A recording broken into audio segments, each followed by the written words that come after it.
Bismillahirrahmanirrahim. Assalamualaikum warahmatullahi wabarakatuh. Ila hadratin Nabi Mustafa Muhammad sallallahu alaihi wasallam wa ala alihi wa ashabihi wa ahbabihi lahumul Fatihah. A'udzu billahi minasyaitonir rajim. Bismillahirrahmanirrahim. Alhamdulillahi rabbil alamin arrahmanir rahim maliki yaumiddin. Iyyaka na'budu wa iyyaka nasta'in ihdinas siratal mustaqim siratal ladzina an'amta 'alaihim ghairil maghdubi 'alaihim waladdallin. Ila syekhina Syekh Muhammad Sya'ala Masya Muhammad Muhammad ta'ala wa minhu wa kitab lahumul Fatihah.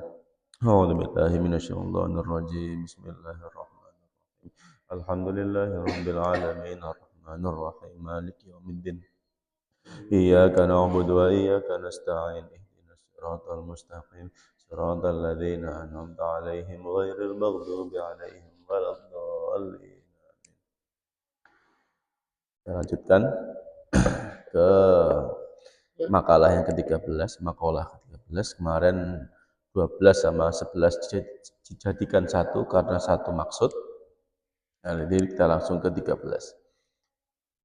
Bismillahirrahmanirrahim. Wa qila hammul arifi athana'u wa hammuz zahidi atwa'u li anna hammal arifi rabbuhu wa hammaz zahidi nafsuhu.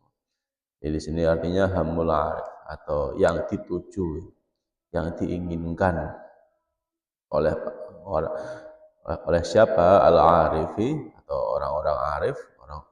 Di sini orang-orang arif di sini adalah para wali, yaitu apa? Athana, yaitu pujian, yaitu memuji,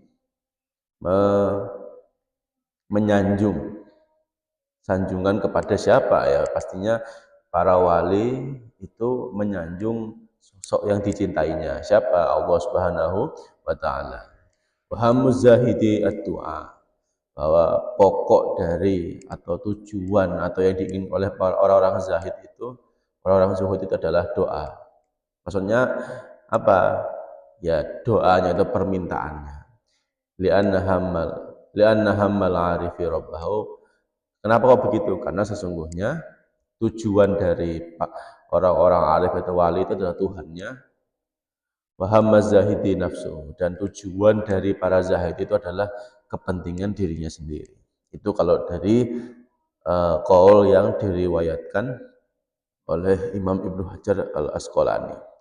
Kemudian di sini diterangkan oleh Imam Nawawi di Naswaihul Ibad, hamul arifi athana ay muradul arifi billahi athana'u 'ala Allah taala bi jamil sifati. Jadi maksudnya orang-orang yang arif billah atas sanjungan, athana itu sanjungan, pujian kepada Allah itu kenapa? Karena para arif itu memuji Gusti Allah dikarenakan sifat-sifatnya yang maha baik, sifat-sifatnya yang bagus, sifat-sifatnya yang jamil. Wa hammuz zahidi ad-du'a al muradul murid. Jadi apa yang diinginkan aniz zahid ini ala qadril hajah, jadi atas tujuan apa, atas kepentingannya minat dunya bil qalbihi du'a wa huwa tadarru ila Allah. Jadi dengan doanya. Jadi mereka zahid zuhud menunjukkan kezuhudan di depan Allah itu agar doanya mustajab. Wa huwa tadarru ila Allah taala bi su'ali ma indahu minal khair. Jadi tujuannya adalah mendekatkan diri kepada Allah dengan bi su'ali ma indahu minal khair. Jadi dengan tujuan meminta sesuatu yang baik baginya. Lianna hammal arifi rabbuhu, yang artinya la thawab walal jannah, yang artinya mereka tidak minta kebaikan atau tidak minta surga. Yang mereka minta itu adalah Tuhannya sendiri, Gusti Allahnya sendiri. Wa hammuz zahid nafsuhu ay manfaatun nafsihi minats thawab wal jannah. Atau orang-orang yang zuhud itu orang-orang yang beribadah beribadah saja full, tidak ada pengertian apapun, tidak ada ma'rifatullahnya, itu adalah pastinya ada tujuan terselubung, yaitu apa? Manfaat dari hasil zuhudnya, itu hasil dia ibadah itu atas dirinya sendiri, berupa apa? Ats-tsawab wal jannah, ya kebaikan dan surga. Fafarriq baina man hammadhul hawar wa man hammadhul raf'us sutur. Maka apa namanya, bedakan mana yang punya yang zahidnya atau ibadahnya itu tujuannya untuk kepentingan, dan ibadahnya itu untuk raf'us sutur, untuk membuka hal-hal yang tertutup. Nah, di sini yang perlu dipahami adalah ketika seorang muslim, seorang mukmin itu kan habis Islam, iman, ihsan. Jadi dari kamu ikrar dulu keislamannya dan melakukan segala macam ibadah yang wajib, ya sholat, zakat, puasa, haji. Kemudian nantinya kamu menghayati itu menjadi iman, jadi iman kepada Allah, Rasul dan macam-macamnya. Kemudian naik lagi menjadi ihsan. Dan ihsan itu kan kalau di pengertiannya di hadisnya Kanjeng Nabi itu anta budallaha ka'annaka tarahu fa illam yarahu fa innahu yaraka.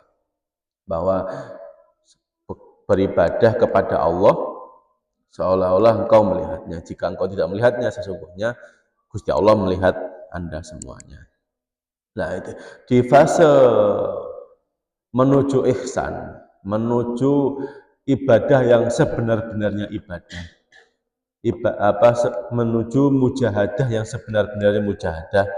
Maksudnya sebenar-benarnya mujahadah itu apa? Ya tadi, menuju Gusti Allah secara penuh. Karena apa tadi?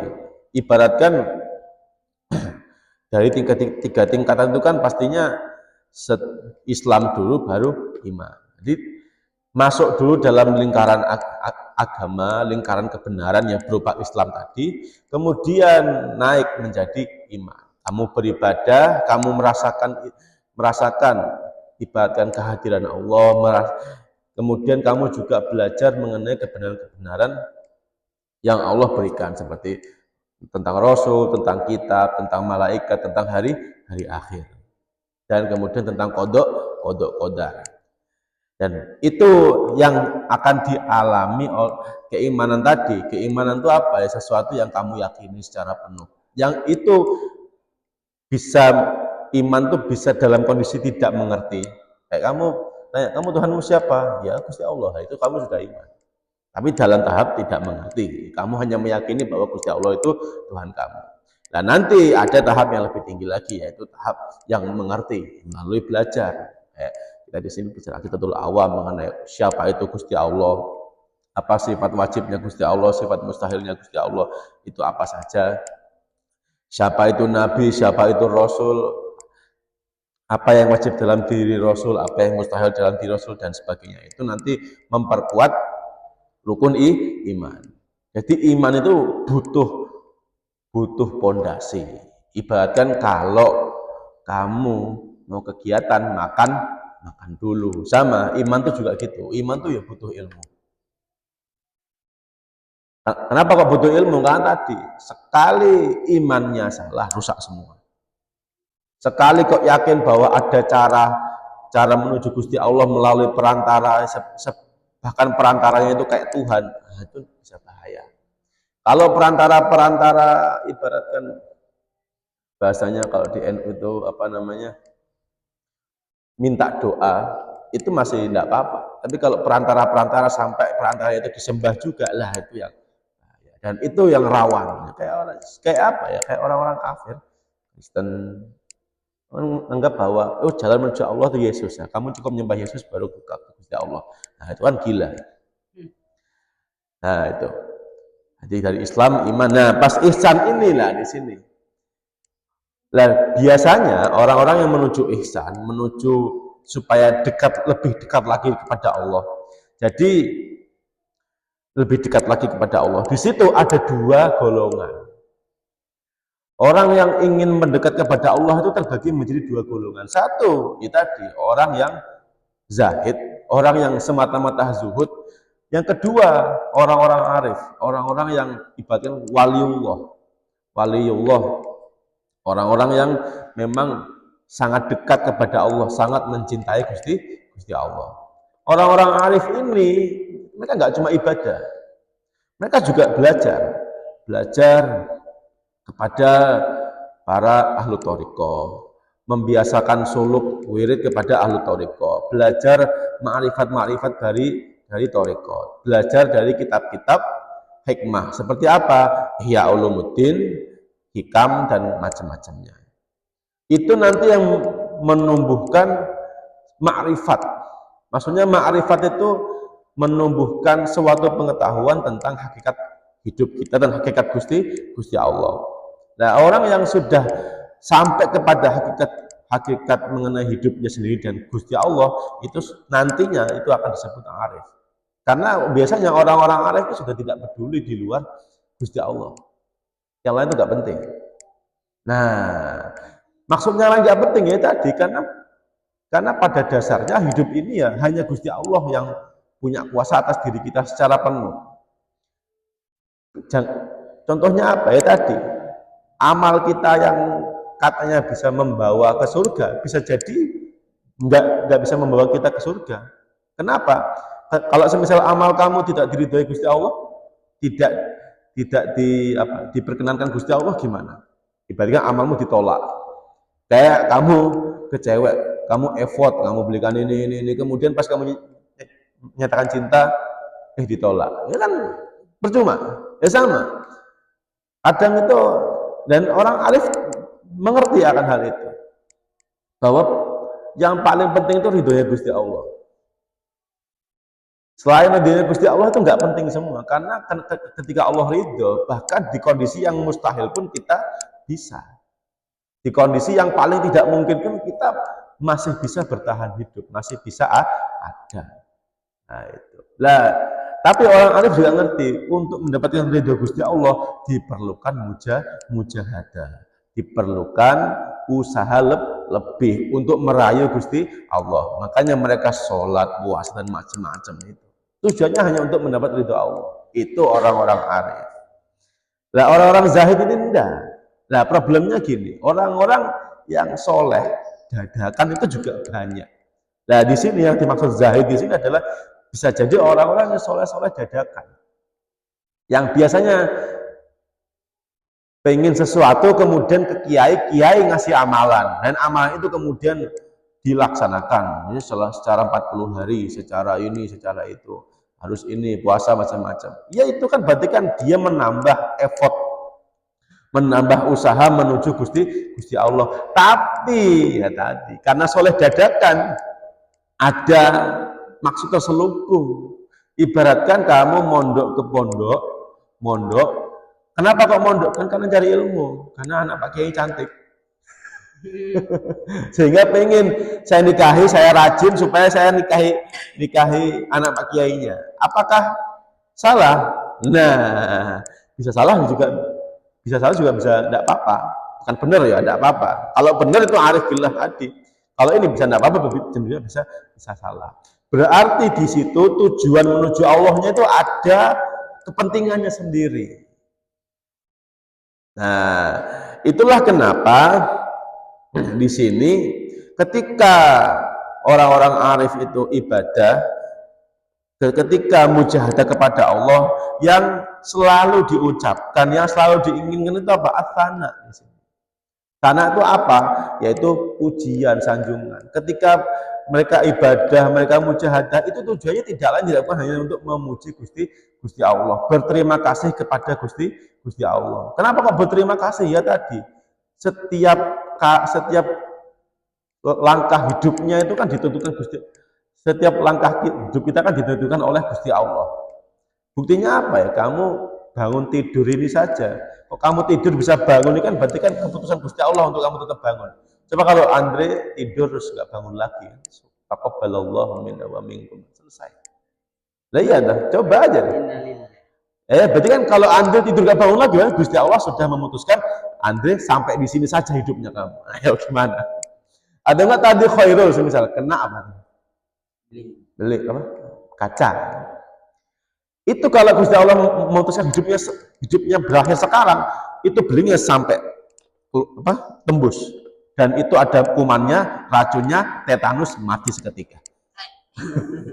Iya toh. Berarti kan ketika kok khairul nginjak kaca, kemudian dicabut kacanya, dikasih betadin, masih sehat, berarti Gusti Allah masih ngasih kesempatan hidup. Karena apa tadi? Kalau keputusan Gusti Allah lain, ya tadi tiba-tiba tembus, kena tetanus, kemudian kakinya membusuk, pilihannya cuma dua, potong kakinya atau sekalian orangnya. Nah itulah kenapa para wali itu sangat apa ya, kalau muji Gusti Allah itu tidak masuk akal. Bahkan para nabi juga, ini tradisinya para nabi ini. Para nabi, rasul, para wali, para ulama itu kalau muji Gusti Allah itu luar biasa. Kenapa ya tadi? Karena betapa betul-betul mengerti mereka bahwa keputusan hidup mereka itu semua di tangan Gusti Allah. Kalau sekali keputusannya berbeda, ya bisa. Kalau bagus, alhamdulillah, pas bala selesai. Nah, itu kalau orang-orang arif.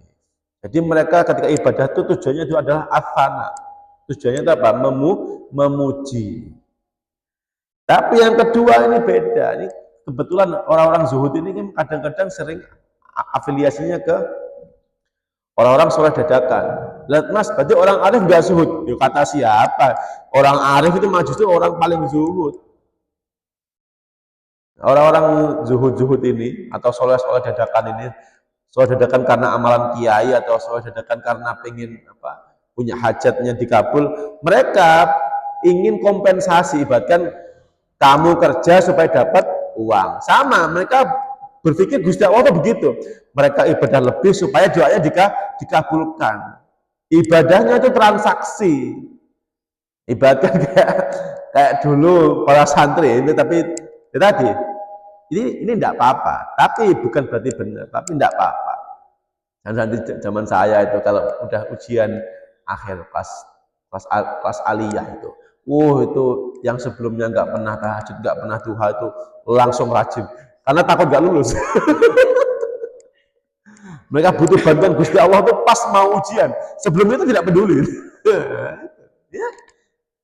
Ya tadi mereka berusaha meraih Gusti Allah tadi karena ada kepentingannya apa? Supaya dimudahkan, karena ujian aliyah di pondok saya waktu itu, di pondok alumni Guntur, pondok Wali Songo Ngabar, Ponorogo itu berat ujiannya, setahun ujiannya full, dan kitabnya segini-gini itu agak mati.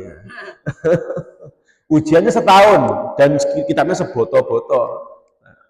Ya nggak pusing ya pusing itu rawan nggak lulus juga anak-anaknya, sebanyak yang ngulang lagi. Karena apa ya? Karena nggak lulus. Ya karena takut itu akhirnya mereka butuh bantuan. Nah, bantuan paling bisa diandalkan di Gusti Allah. Lah itulah akhirnya mereka menzuhudkan diri bahasanya.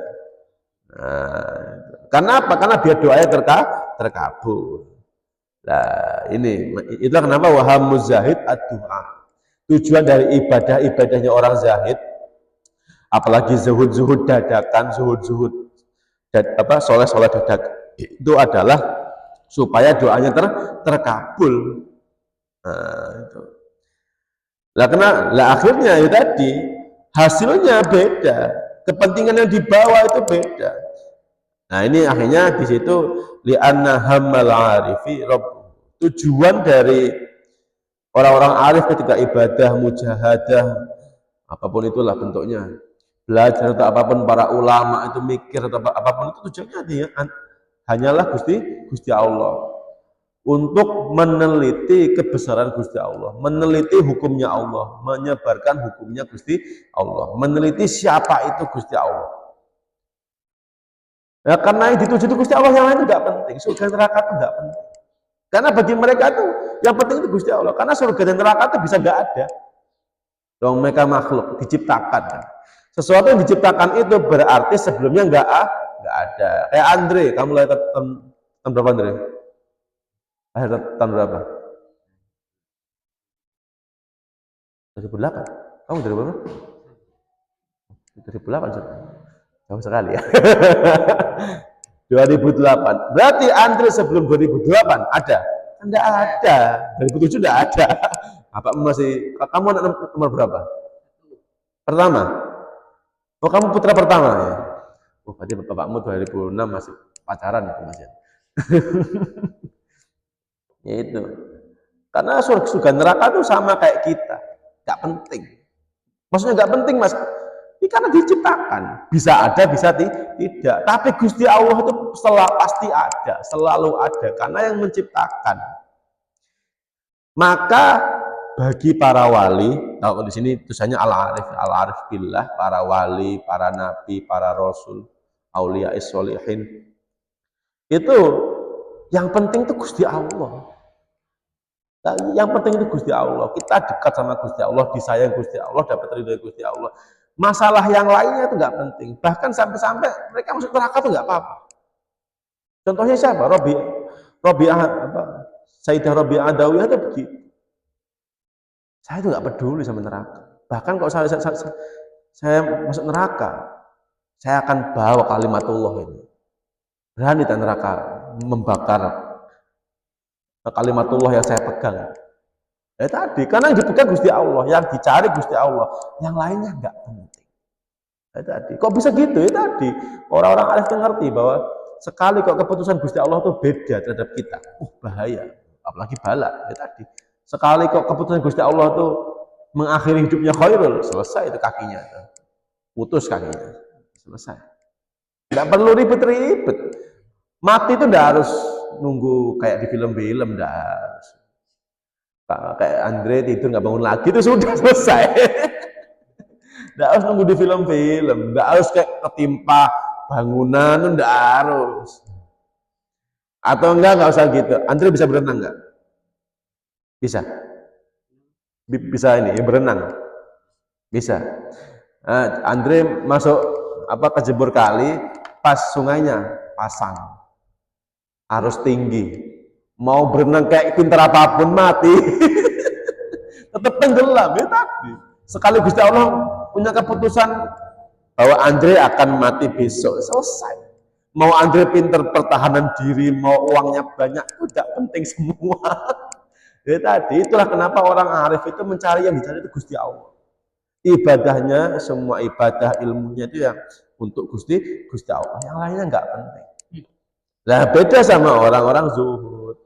Apalagi zuhud dadakan, soleh dadakan, akibat apa? Ya kayak tadi, contoh soleh dadakan, toko sepi ke kiai, kiainya bilang, oh ya kamu puasa nak. Gitu.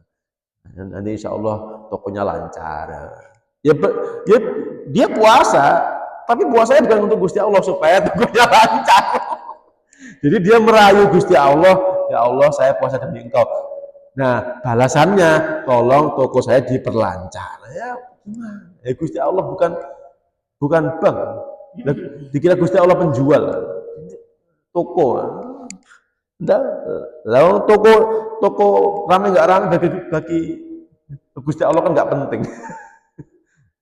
Nah itu, bagi kita penting Mas. Nah iya, tapi masalahnya bagi Gusti Allah nggak penting, gimana? Lah kalau kita kalau tokonya sepi, kita nggak bisa hidup gimana? Ya sudah mati saja, selesai. Iya, karena bagi Gusti Allah kita tuh nggak penting. Nah itu. Nah tapi tadi karena orang-orang soleh dadakan atau orang-orang zuhud ini yang solehnya karena ada keinginan, ya akhirnya yang diselamatkan pertama itu dirinya sendiri. Yang diorientasi itu dirinya sendiri. Nah tadi pertanyaannya, apakah boleh Mas ibadah tapi tujuannya untuk begitu? Ya bukan tidak boleh, ya tidak apa-apa. Bukan benar ya, tapi tidak apa-apa. Cuma ya tadi setidaknya dinaikkan levelnya. Tapi ini sudah bagus. Maksudnya bagus itu apa? Setidaknya mereka itu tahu ketika rezeki seret itu mereka kembali ke Gusti Allah, bukan ke Gunung Kawi. Ya, itu masih bagus itu. Alhamdulillahnya itu orang-orang itu waras itu. Maksudnya ketika minta anaknya lulus itu, mereka tuh mujahadah, mintanya ke Gusti Allah, menambah amal soleh. Itu bagus daripada menuju Gunung Kawing, anu ke melihara tuyul, tambah menuju dukun, tambah tidak jelas. Ini kalau dibandingkan dengan yang lebih buruk, ini masih bagus. Zuhud yang apa bahasanya itu zuhud dadakan agar dengan punya keinginan sendiri itu masih bagus kalau dibandingkan sama orang-orang yang tadi, orang-orang yang musyrik, orang-orang yang syirik, itu masih bagus. Ibaratkan mereka mengerti bahwa agar Gusti Allah itu memberi kita banyak, kita harus merayu. Sama kayak kamu, Andre, kamu pengen beli sepatu, pengen dibelikan sepatu bapakmu, yang paling gampang kan tiba-tiba motornya bapak dibersihkan supaya mengambil hati bapak. Bapak kemudian, Pak boleh nggak beli minta sepatu? Ya kasih. Ya betul loh. Nah, gitu kan. Kayak misalnya tiba-tiba biar uang saku ditambah, Andre kemudian di rumah nyapu-nyapu. Gitu. Yang biasanya tidur habis subuh terus nyapu-nyapu rumah. Biar ibunya ngasih sangu tuh dari 2.000 ke 3.000 semisal. Itu masih benar daripada tiba-tiba Andre ke ibunya, Bu, teman-teman lain misalnya 5.000, masa saya 1.000? Tambah bahaya. Nah, tapi tadi kalau di mata tadi rukun yang ihsan, di mata tasawuf, di mata apa bahasanya bab-bab yang sifatnya ma'rifat, hal ini salah. Maksudnya zuhud yang orientasinya untuk kepentingan pribadi itu salah. Kalau di mata tasawuf, di mata apa hazanah menuju ihsan itu salah. Karena apa? Karena ibadahnya masih ada toma. Toma itu apa? Pengen semuanya dimiliki. Nah, tapi kalau misalnya bab fikih, ya enggak apa-apa. Wong mintanya ke Gusti Allah, bukan minta ke Gunung Kawi atau minta ke anu kan enggak apa-apa. Kan minta ke Gusti Allah itu enggak apa-apa. Tapi kan ini kan karena ini kitab tasawuf, kitab akhlak, maka hal-hal yang bahkan sampai ke hubungan diri sendiri kepada Allah itu juga harus ditata. Termasuk tadi ketika kita usaha sama Gusti Allah sebisa mungkin kita pasrah. Karena apa? Kehidupan kita itu keputusannya semua di Gusti Allah. Tadi paling gampang. Sekali Gusti Allah keputusan memutuskan untuk yang lain pada hidup kita, nah kita harus siap-siap. Kalau pas rezeki, alhamdulillah. Pas bala, wah selesai sudah. Nah itu ya. Nah, jadi di dalam urusan mujahadah, di dalam urusan zuhud, di dalam urusan ibadah-ibadah yang sunnah itu juga perlu setiap muslim itu menata niatnya supaya supaya Allah itu meridhoi apa yang ada dalam diri kita. Karena yang penting itu ridho Gusti Allah, bukan keinginan kita. Kita dikasih kaya tapi Gusti Allah nggak ridho juga bahaya. Ya contohnya apa? Kamu kaya sakit, biaya kamu ngajarin uang sebulan 10 juta, tapi biaya rumah sakitnya 9 juta, ya selesai itu. Selesai. Kamu pinter, tapi kamu dimanfaatin sama orang terus. Jadi mending dimanfaatin ke yang benar, ke yang salah. Itu kalau kamu dikasih sesuatu tapi nggak diridhoi Gusti Allah, begitu. Rawan tidak enaknya. Akhirnya gimana ya? Ya sudah. Ini mungkin itu saja untuk makalah yang ke-13. Saya akhiri, subhanakallahumma wa bihamdika asyhadu an la ilaha illa anta astaghfiruka wa atubu ilaik. Assalamualaikum warahmatullahi wabarakatuh.